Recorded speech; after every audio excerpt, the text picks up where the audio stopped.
Welcome to The Chat. Come behind the inbound scenes of some of the world's fastest growing companies. For the past 10 years as Chatmetrics, we've had an exclusive inside view of how these industry leaders are revolutionising inbound marketing and sales across diverse sectors. Each week, we bring you conversations with top minds in marketing and sales who share insider secrets and strategies for driving inbound success. Join us on The Chat, your front row seat to the future of inbound.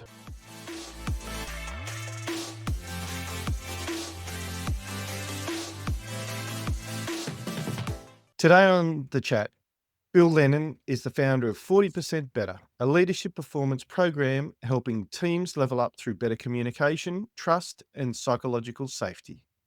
With over 2 decades in tech, including roles at Google and helping Walmart, Bill has a proven track record of turning underperforming teams into top performers. He's a straight-shooting leadership coach who believes small shifts in thinking can drive massive impact. Bill, welcome to The Chat. Thank you. I'm happy to be here. Let's jump straight into it. You've worked with teams at Google and Walmart, and now with execs across industries. What's the most common leadership mistake you see that instantly kills team performance? Oh, that's a great question. The most common mistake is actually when leaders don't really understand, especially team leads, what the core part of their job is. And when the most important thing that a team lead can do is to actually be focused on helping everybody else in the team improve their performance. And when they do that and they get that that's the core of their job, they help everybody else get better and the whole team levels up. And that little mental shift, I actually learned in fine dining in a restaurant that I worked at in college. I applied it when I got into the technology world because it was clear that when I talked with the founder of the company, that's what he wanted also. So yeah, Interesting. help everybody operate better. Yeah. And so Yeah. have you seen examples of the opposite where leaders have taken credit for the outcome, and what impact has that had? It kills morale and it makes people very unproductive. Yeah. It's one of the core philosophies and tactics that we teach people is you want to make sure that everybody on your team feels like they've been recognized and they've been given credit for work they've done. And from our perspective, the team lead is never the one that says, I did this, because the team lead is not actually doing any work, right? In the coding world that I come from, everybody else on the team is writing the code. I might be writing specs or helping people figure out solutions to problems, but I don't need to give myself any credit. I need to give everybody on the team credit for all the things they've been doing by name, because people on the team like to hear their name being said. And it really helps the executives know who's there and what they're doing. And even something as simple as like passing them in the hallway and saying hi is really valuable to help the team feel better obviously when you're in an office. Fascinating. And it's really one of those things that when the opposite happens, that when you pass that credit on to the individual, it pumps them up. And really, I guess that's when you start seeing discretionary effort. Oh yeah, definitely. Yeah. Yeah. And it's helping them to be happier about the work they're doing because they're getting the recognition for it. Absolutely. So People like recognition. tell me about the fine dining experience. Yeah. So when I was in college, I needed to have work because I was paying for my tuition. And a friend of mine said, hey, there's this restaurant and I hear they're hiring and we should go apply there. And I said, I've never worked in a restaurant. Like, I don't know anything about restaurants other than going and eating. And he said, well, let's go because I hear that they take people who have no experience. And I was like, okay, cool, fine. Went in, really simple interview process. But the important thing that came out of that was they said, by the way, everybody here starts at the bottom and works their way up. You will be coached about how to do things, how the processes and the systems are by people that are above you in the process. However, once you get out of the most fundamental level, you'll be expected to start thinking about coaching because you'll be coaching the people below you. And if you learn something new, you should coach people that are above you in the org chart. And I was like, whoa, that's an interesting model. And I started working there. And that was really what was happening. And so it was this really nice collaborative environment where everybody was looking out for everybody else, and everybody was trying to figure out, how do we make this work better? And this was one of the most expensive restaurants in town. And the management of the restaurant was convinced that this was the right way to go. And from my perspective, being in there, it was genius. Microsoft Office, yeah. Yeah, that's right. And Yeah. because I've been in corporate gigs, so it's like, it's always been in that environment, very closed in, everything's controlled. So there wasn't really much room to do anything else. And then when we started this business off, I was very, look, let's try and keep it all in office. And my business partner was the same. He was very comfortable with Microsoft Outlook. And so we did that. And then I found that we were 100% remote. And I don't know why I said that, because it was no different to the way that my corporate career had been, virtually, has been running remote businesses. And yet there was something about Google and being 100% in the cloud that Right. just made life easier. And Yep. so I've been, probably, it took about 6 months, I think, for me to get out of Outlook. I think it was just a habit or behavior that you used to. But since then, it's been Chrome and Google and everything attached to it. The only thing we sort of do on the side other than that is Dropbox for storage. Other than that, we're Yeah. fully Google for everything else.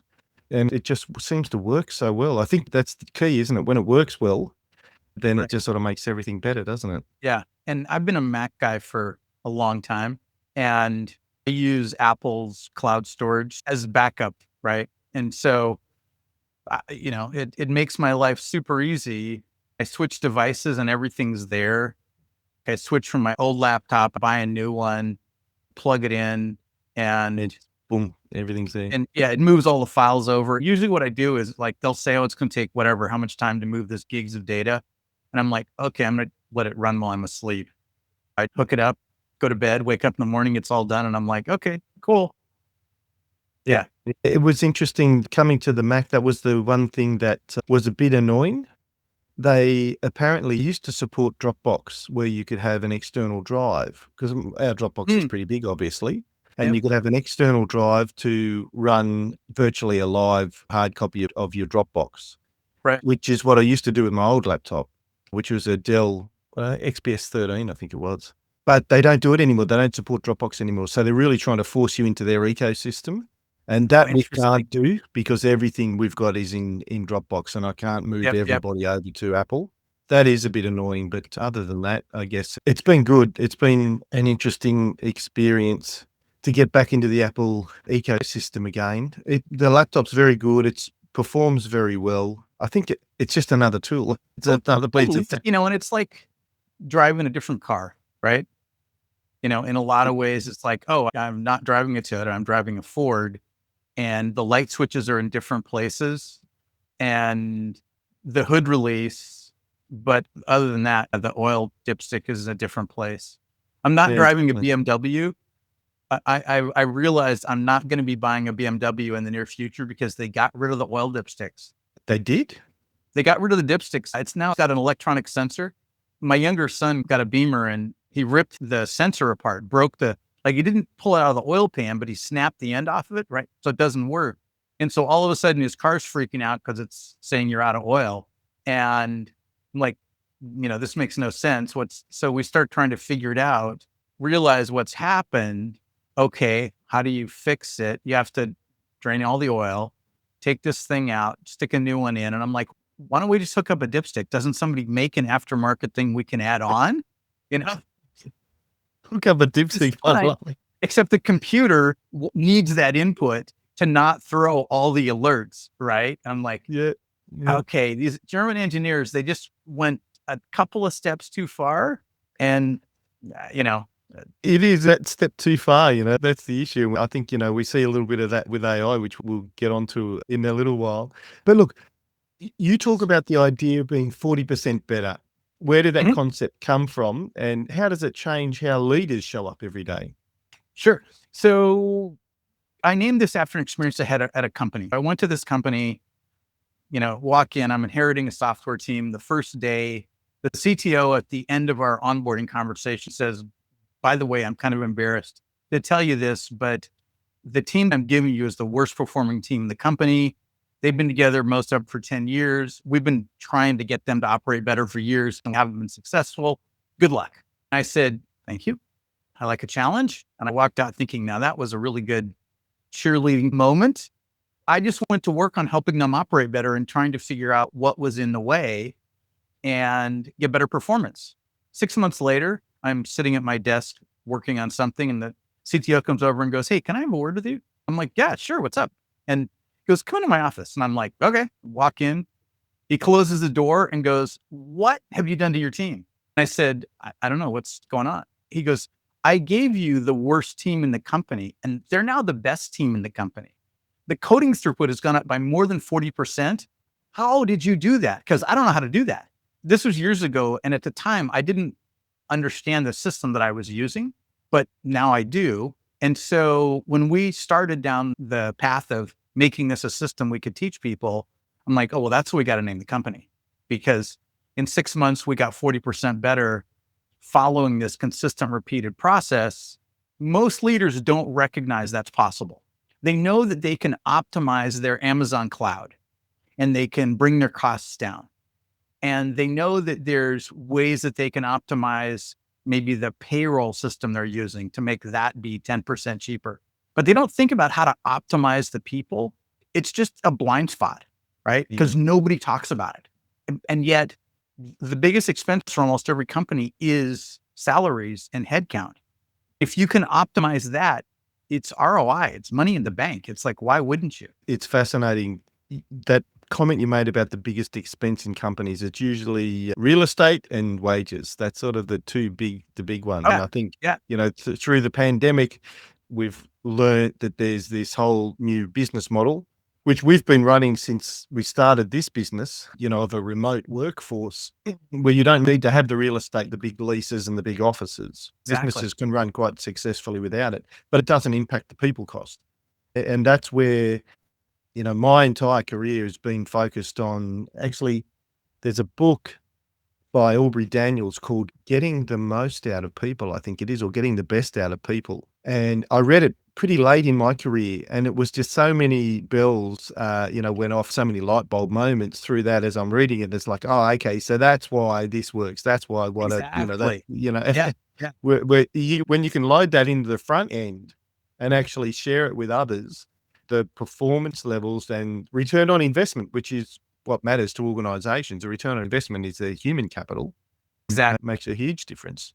Psychological safety sounds like a soft concept. How do you make it measurable and actionable for teams under pressure to deliver results? Because the Sure. results are what counts at the end of the day. I'm hardcore capitalist, and everything that I think about, no matter how touchy-feely or soft, has to at the end have an ROI. Because I always want to be able to go to the CFO and say, here's how I made you more money and here's how I've saved you money. And it's because of these things. So psychological safety, one of the first things that I look at is how well people in the team are contributing ideas. If you don't feel psychologically safe, you don't contribute ideas. And when there's problems that need to be solved, you clam up, right? Because you don't feel like you can actually speak up. And so, the first thing is that in one-on-ones, I'm always asking people about their thoughts, their ideas, their perspective. And it takes time. There's no like magic, I can wave a wand and suddenly you feel psychologically safe.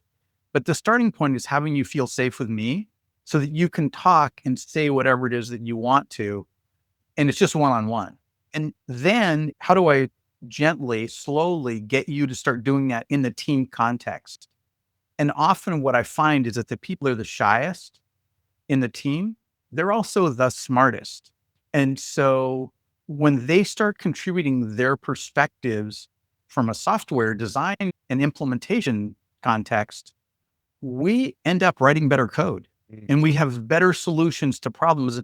And I've had extroverted software developers come to me and say, wow, I'm not going to be talking as much in meetings because now that that person is comfortable talking, I realize that we've built designs of mine that weren't that good. And if they had been contributing back then, we'd have better technology now.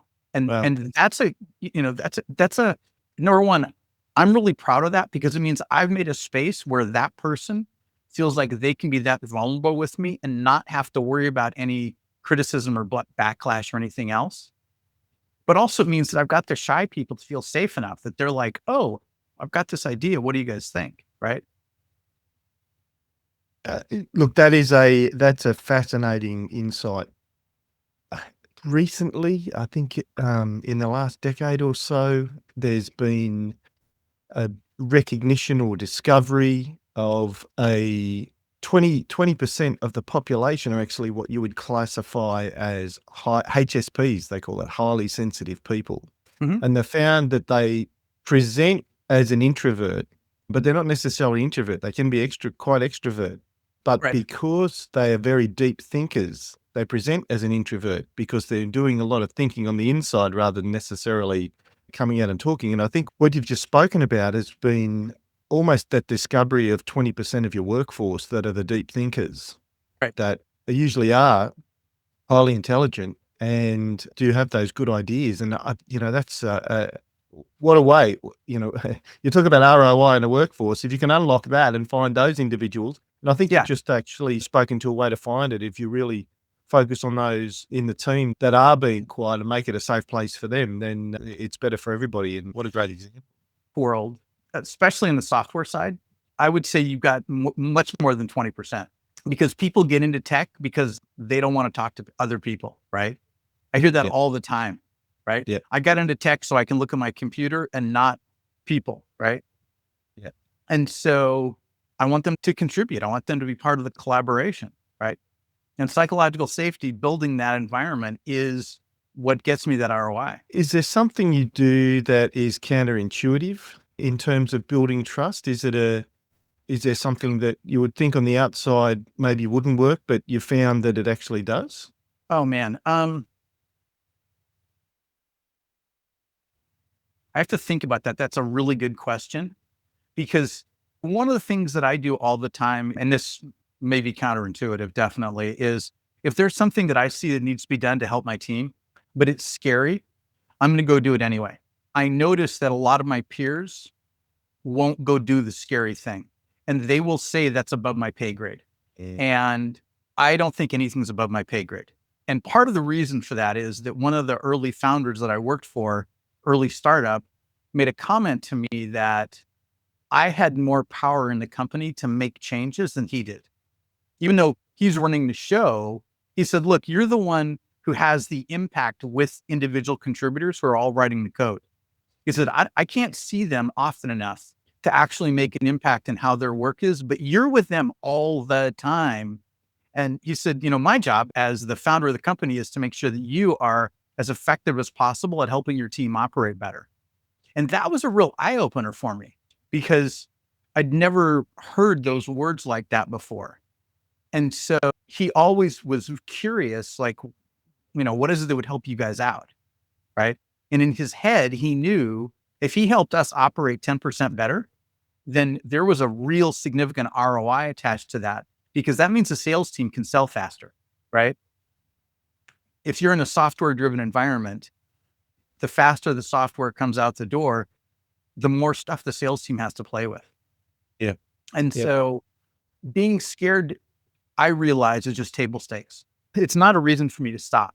I need to go, okay, what am I afraid of? Because fear is transitory, right? There's nothing in the work environment, like there's no saber-toothed tigers out there, right? And the fear is almost always either A, I'm going to look stupid to my peers, or B, I'm going to look stupid to an executive and I'm going to get fired. Is internally driven. Yeah. And so once I figured out how to communicate effectively with my peers and the executives, all that fear went away.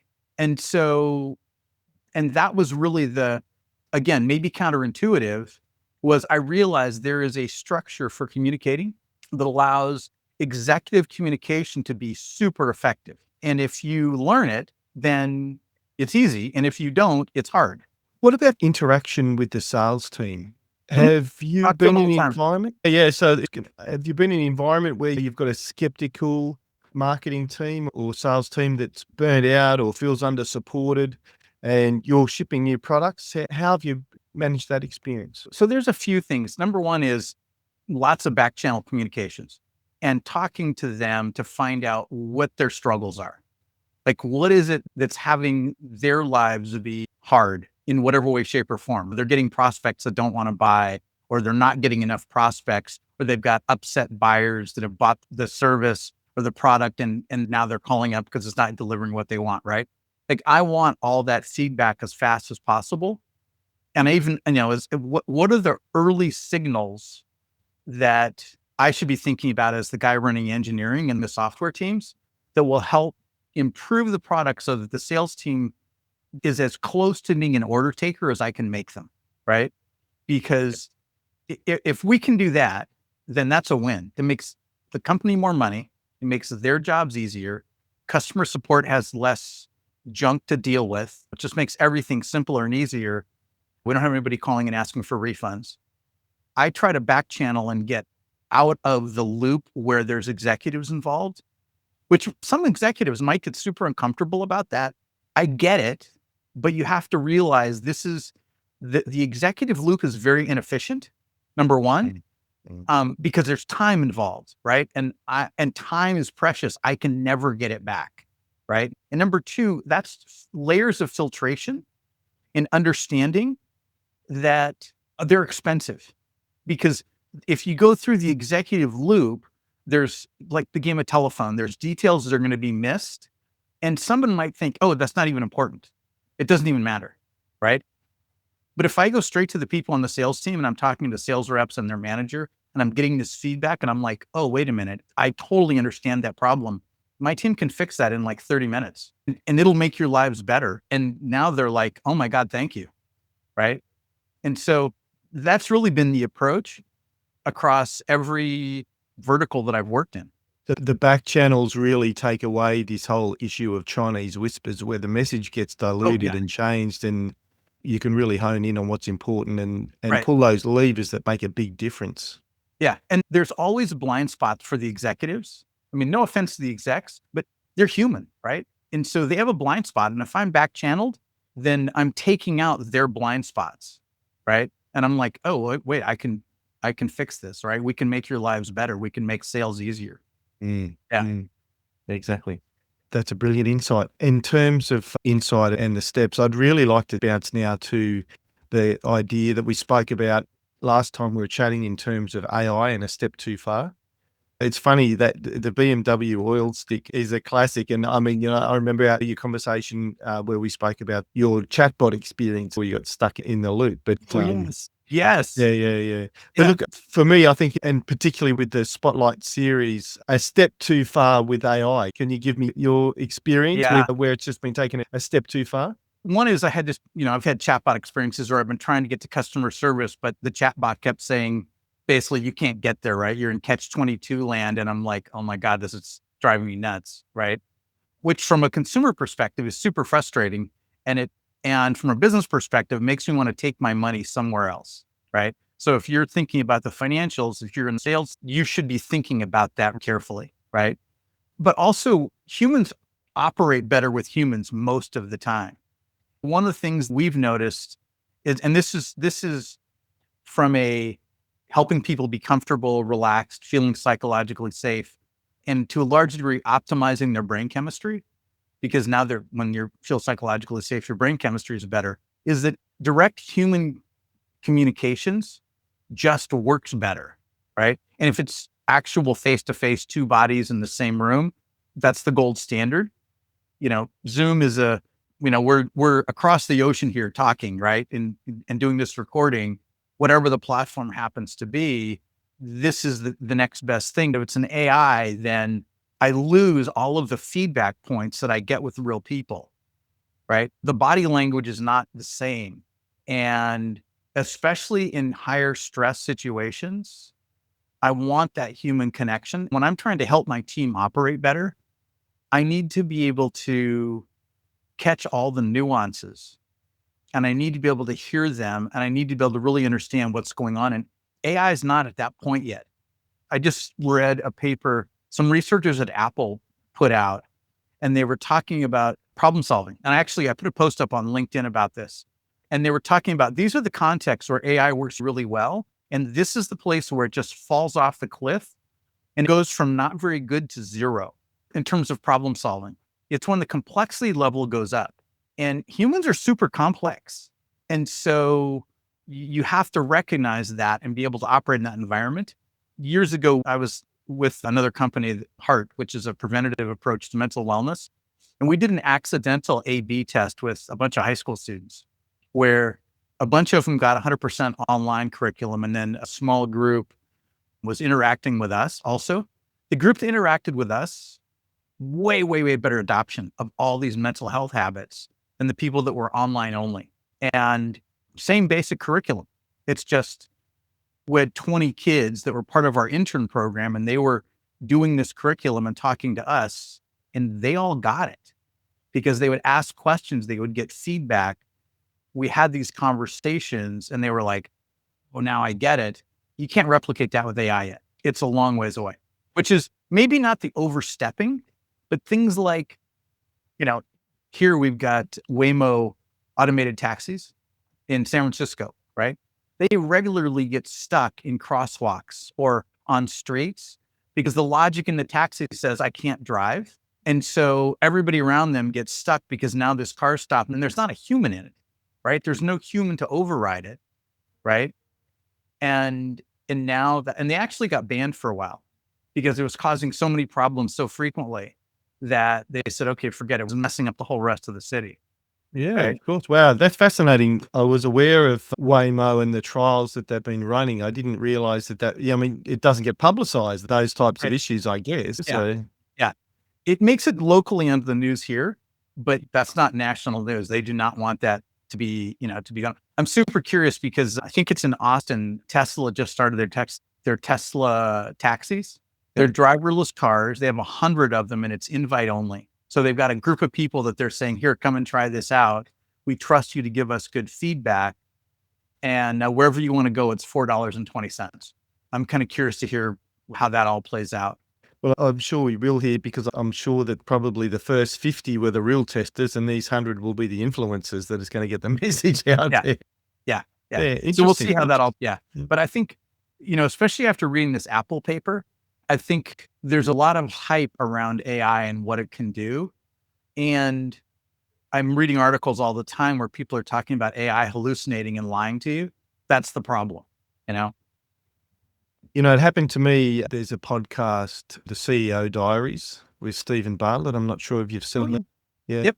I'm just trying to find it. He did one very recently with the grandfather of AI, or the father of AI, as he's called. He's now retired, but he's been working with AI since the 50s. Oh, wow. He spent a lot of time, he's an academic, he's a professor, and he got towards the end of his career and he had to take 10 years with Google because he realized what was coming and he wanted to set his family up to be financially secure. So took a high-paying job with Google to be able to do that, then left Google so he could speak openly about what's happening with AI at a particular conference. And it was fascinating. And I will put at the bottom of this podcast a link to that one. I'd say go and have a look. If you haven't seen it already, have a look at it. It's Christine Gamolka had on here a little while ago, and she spoke about the worst case scenario in terms of what the outcome could be of AI moving forward. And this guy has been involved with it from the beginning, and it was a warning. It was a warning. The question that Stephen asked him, what would you recommend to the new generation in terms of a career? And he said, become a plumber. And I thought it was a little bit tongue in cheek, but you realize through the conversation, it's not. I mean, AI has the potential. Best case scenario is that it takes out all of the menial tasks and changes the world as we know it from employment perspective, in that there's no more anything that's repetitive or easy to do. He's talking about almost a sentient being within the next decade or two, to the extent that if it decides that it doesn't need humans anymore. The one piece that stuck in my mind more than anything from the whole conversation was humans have never had to deal with anything that's smarter than them. Right. And AI is quickly becoming, it's not yet, but it will get to a stage where it's smarter than us. He said, if you want to know what a world's like where you've got something smarter than you, go and ask a chicken. Yeah. It's like, wow. Yeah. So yeah, it was pretty fascinating. That's the point that stuck out for me. He wasn't joking. It'll be the hands-on laborious tasks, plumber, electrician, that will be the last thing AI will be able to take over because it will have to make its own humanoid robots. But if you think about it, it can write code now. And so Right. at some point in time, it's going to be able to write its own code and change itself to Yeah. whatever it wants to change itself to. And so when it has that self-awareness, I think that's going to be a concern. So look, a little bit of a sidetrack there, but it had an impact on me. When I spoke to Christine and she spoke about, her worst case scenario, I was a little bit dismissive, I must admit. But after seeing this podcast the other day, it was like, it's Yeah. a potential reality. That's the scary part. Right. And even before then, you have to be concerned about if, like, you go to the doctor and they decide that they're going to ask the AI what to do. What happens if the AI gives bad advice? And now you've got a problem, right? Even without the AI becoming Skynet and taking over the world, if they give bad advice for your health and you follow that advice, that's a problem, right? And so, part of what's going on is people aren't really thinking through, okay, what are the software developers that are actually creating the app? How are they writing the algorithms and what's the data they're giving them to have them make decisions that are effective? And that's like, I've got a friend of mine that does coding for AIs, right? And she talks about that they're very like, she's like, oh, here's the specific stuff we're working on. And we're not working on this stuff over here. We're working on this right here. And so if you ask a question that's over here, the AI is going to try and give you an answer and it's just going to make something up. Right. And so it doesn't, if you don't give it all the data, which all the data, depending on how you look at it, can be super broad. Like, if you've got a problem and there's a great solution, but it's Chinese folk medicine, well, number one, if you go to a regular doctor, they're probably not going to tell you that, right? Even if it's effective, right? So now we're like, okay, what do I do? How's this all work? What is the AI doing based on current right now, 5 minutes ago research versus they gave it data that's 15 years old? And I'd rather be like, oh, what's the newest stuff rather than trusting this data set that may or may not be current. So I'll tell you, really scary thing that happened. I took that podcast transcript and I've built a couple of custom GPTs, and one of them is call it a content suggester. And so in essence, what I do is take transcripts of things that I've seen or heard, or it might be a blog post or whatever it is, and put it in there and say, give me a TLDR, give me a summary, and pull out the insights from this particular piece of content. Yep. It's never, ever, ever failed in the past. I've put everything through it, and this is something that I've been working with for 12 months now. So I've modified it over the time to make sure that it's doing exactly what I want it to do, given it guidelines and frameworks, et cetera, et cetera. When I put the transcript of that podcast in, it would not recognize that podcast transcript.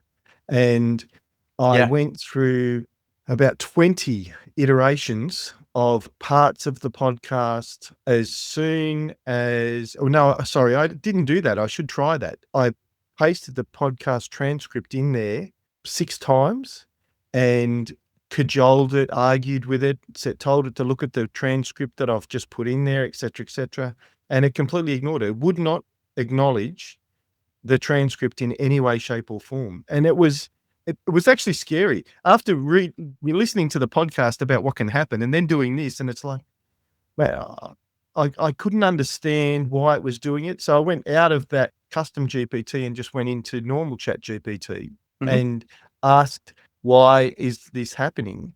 And it became, apologetic. I didn't see, you gave bad instructions at the beginning. It was just this waffle hallucination rubbish about why it was ignoring it.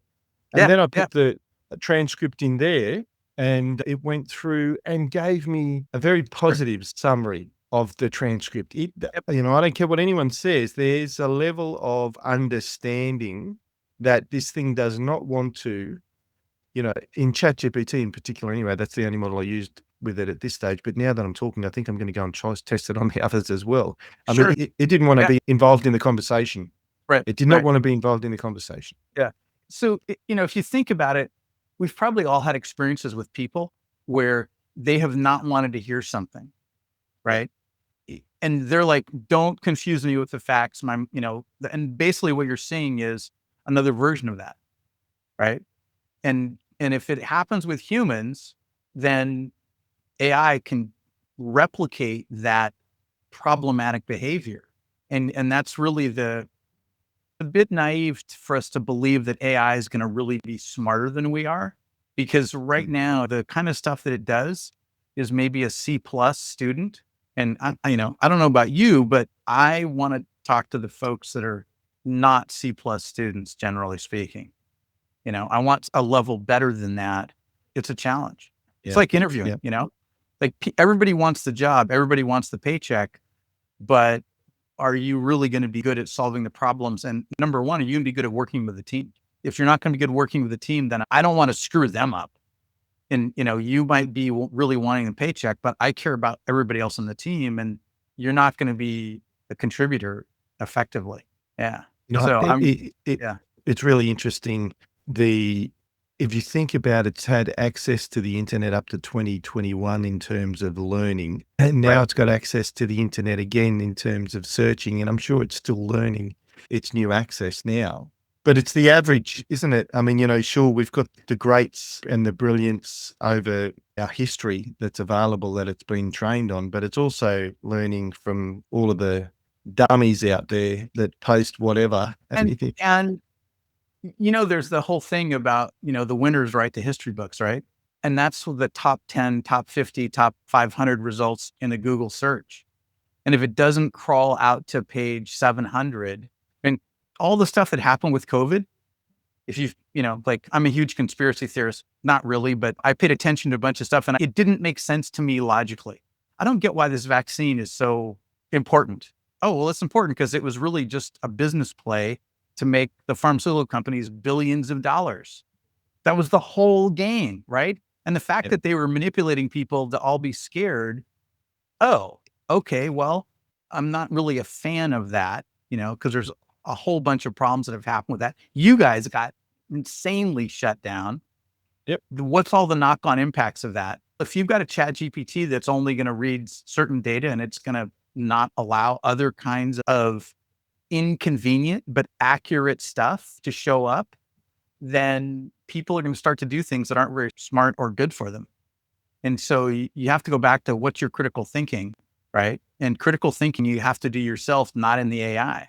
That, I think, is the full stop. That's the exclamation mark for me in this whole conversation, is you have to do your own critical thinking and make your own decisions. Talking about mindset and mental models, you say that tactics are overrated and that changing your mental model is really what drives performance. What's one mental model that you believe every marketing or sales leader should adopt? I always think about, number one, surplus. There's actually a surplus of people that, if they could understand it, would want whatever it is a company is offering.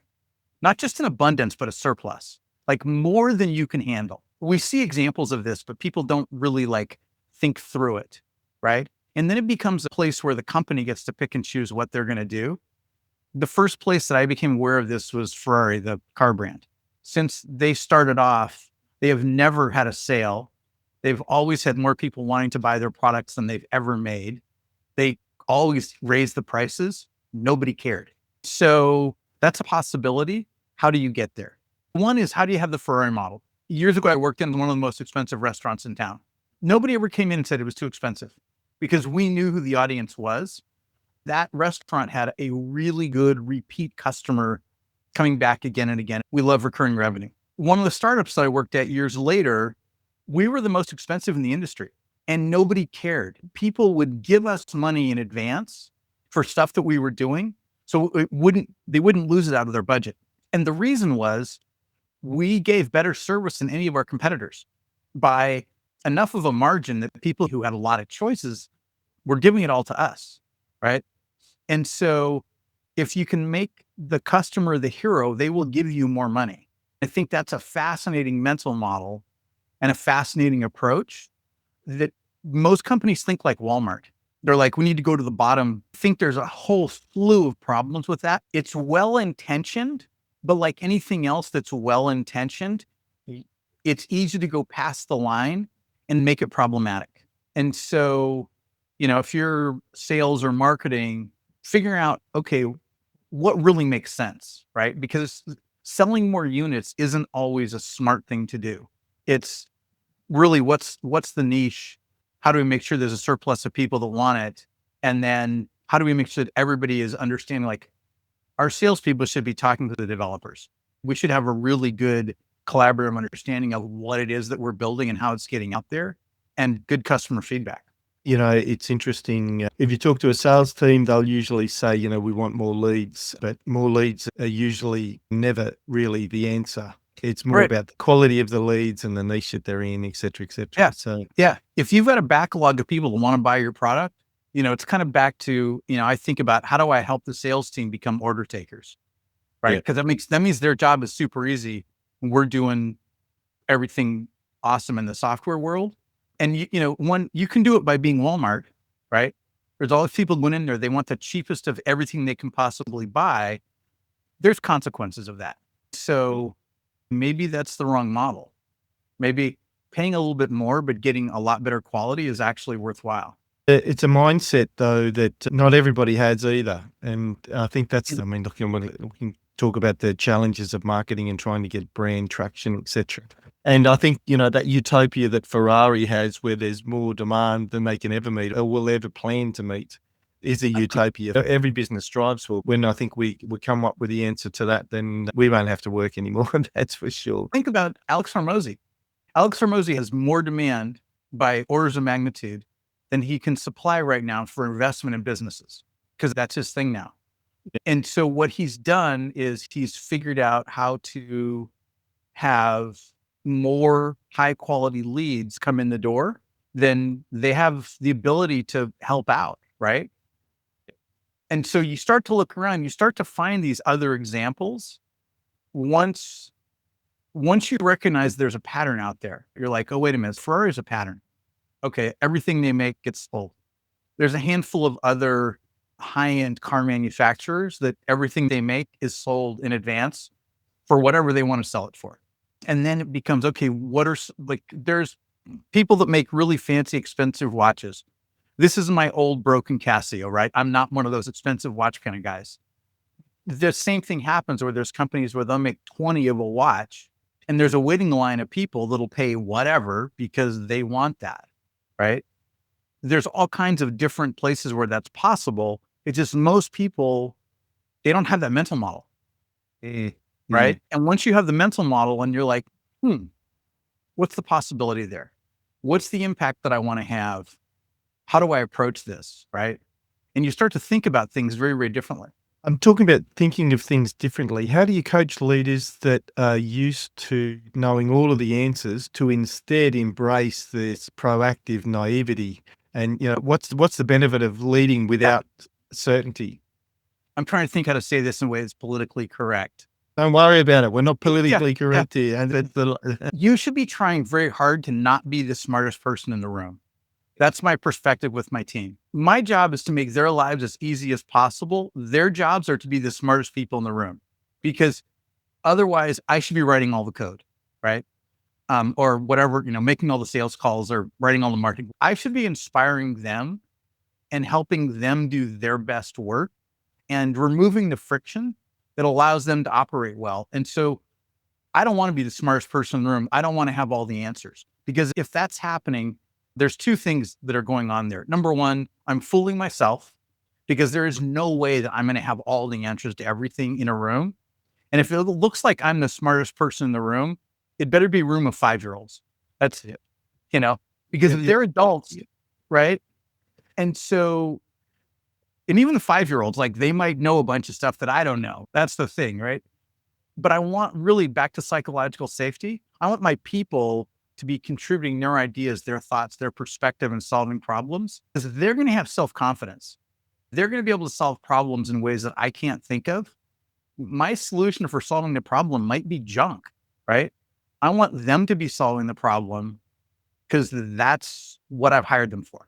So I worked in an organization whose one of their mottos was 2 heads are better than one. Yeah.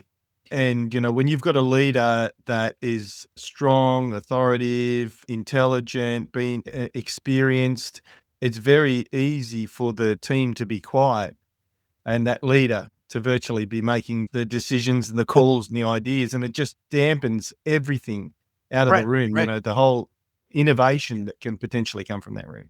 Yeah, that's the kind of leader that needs to recognize that their ego doesn't need to be the loud voice in the room. What their ego really needs is a highly productive team and for them to be comfortable being quiet. If you really want to have that voice, then get into stand-up comedy. Get up on stage, talk in the microphone, everybody will pay attention to you. But when you're leading teams of people that are productive, that's not the way to get the best performance out of your teams. Yeah, exactly. So in talking about teams, what separates teams that consistently perform under pressure from those that buckle, even when they have the same talent? Number one, psychological safety. You're like, okay, stuff went sideways and that's okay. We're going to figure this out. Right. And typically the way that you start off small and you work your way up, right? It's the way we learn math. It's the way we learn how to swim. It's incremental steps, right? And so the level of pressure people can handle on a year in is way different than what they can handle a day in. So do you have a framework for that? Have a framework for turning around an underperforming team? Oh, yeah. Where do you start? Definitely. What do you avoid?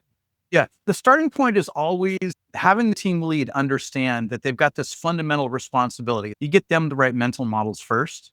Mental models for me are always a starting point, right? Because it helps everything else make sense. Then it's, okay, this is going to be emotionally hard. You need to have the skills to manage your own fear and do it anyway, and recognize how to break things down to go and approach it. And really, you have to understand the goal is to help your people be comfortable and not afraid. If you can manage your own fear, you can help them be comfortable and relaxed and not afraid, right? You've got to lead by example. And people aren't used to that, right?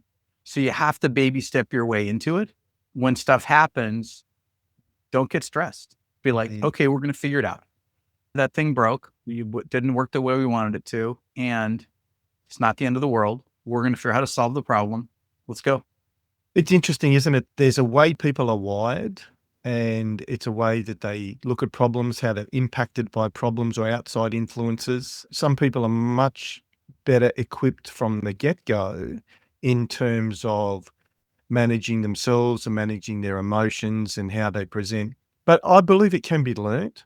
I think it's one of those things that I know myself personally. I used to be very impacted by external circumstances. And I think for myself over the years, I've learned that, there's always more than one way to skin a cat. Right. And so it's built a level of tenacity into me to get an outcome. You don't keep doing the same thing and expect different results. I mean, as Einstein, I think it was Einstein, or he was quoted with that, that's insanity, obviously. Right.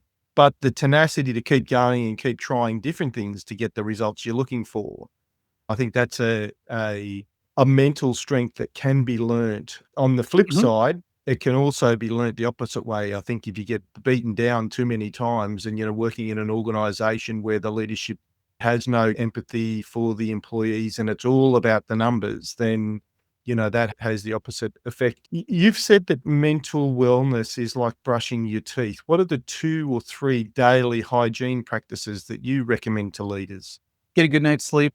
Super simple. Get a good night's sleep, because when we're tired, we don't operate as well as we could. Yeah. Right. Yep. Number 2, get exercise as close to every day as you possibly can. Even if it's a day that you're like, I'm super tired, like go for a walk for 30 minutes to an hour. It does wonders for your brain chemistry. Those are the baselines that I'm always doing. Right. And then be curious is the other one. And I'm a huge fan of the growth mindset model. There's always new knowledge, always new stuff showing up in the world. And if you don't pay attention to it, then you're operating with last week, month, year, decade, centuries perspective, which is not the worst thing in the world, but life is competitive. You're losing competitive advantage. And I'm always like, oh, what's the latest? How do I optimize myself first? And then how do I optimize my team?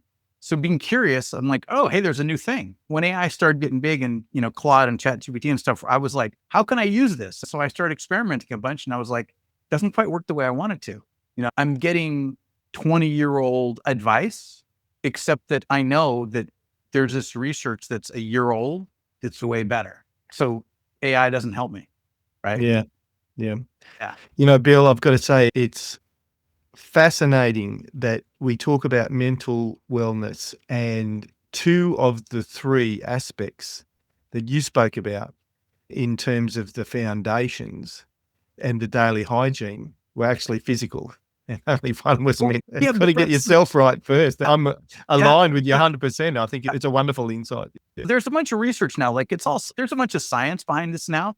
And again, this is last 5 to 7 years, that the best thing you can do for your mental health is physical activity.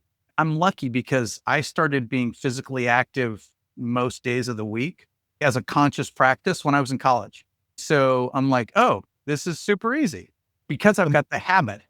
We've got to wrap it up, but one last question I'd really like to ask you is that what's the one mindset shift or leadership behavior that if it was adopted across a sales and marketing organization in particular, and I know that's a sideline for you, that you think would completely change the game in 90 days? Aside from there's a surplus and the Ferrari model, the other thing is that the most important thing leadership can do is to help individual contributors operate better. Yep. Is really figure out where the friction is for those people and either eliminate it or lubricate it, one of the two. But that seems to work. When I was helping with race cars, that was the team manager. That's what they did. And we were super effective. The restaurant that I worked in, that's what management was doing. They were always like, how do we tweak? And we had experiments that failed. We'd try this for a week and they'd be like, that was a miss. We're not doing that anymore. We're really sorry. And so it's that, how do you take out the friction to help those people do their job more effectively? And whether it's psychological safety or better sales scripts or software that they can interact with easier, there's always things that can be done. You just have to go ask the questions and give them the safety to say, it's the blah, blah, blah. That really resonates with me. People ask me what's management. For me, it's the grease that lubricates the cogs. That's the way I look at it. It's making sure people have got the stuff that they need to do the job and get everything else out of the way to remove all the obstacles. So, yeah, exactly. Yeah. Bill, are you reading any good books at the moment, or is there anything that you'd recommend for the audience to catch up on? I know it's a sales and marketing audience, but I think there's certainly some insights from. Yeah, if you haven't read Alex Hormozi's work, I highly recommend it. I think Alex is one of the best communicators about sales and marketing today. It's very easy to understand, and he speaks from having done it. There's no theoretically this should work. This is what I've been doing. He's very clear on all his failures. Like, these are all the things I've done wrong, right? So I think that's a really good one. Let me look on my phone real quick and figure out what the last 3 books are that I've read or listened to in this case. There's a book called The Courage to be Disliked. It's by a couple of Japanese authors. I like it because it helps people get out of the, I have to please everybody thing. And I want the people on my team to think individually and to not be afraid of, Terry doesn't like me talking about we should make this because I think too many people go on the safety side of trying to please everybody rather than saying, this is my perspective, right? So The Courage to be Disliked, I really like it. The Art of Impossible by Stephen Kotler is another book. Stephen has written a bunch of books on flow. He's also co-written a couple of books with Peter Diamandis. I like The Art of Impossible because it frames the impossible as something you can approach with a system. And you can do things that you didn't know were doable. Great Mental Models by Shane Parrish is another one that I really like because I'm a big fan of different mental models because that's the box of my world, of everybody's worlds. He does a really good job of explaining the mental models, and that communication makes it really easy.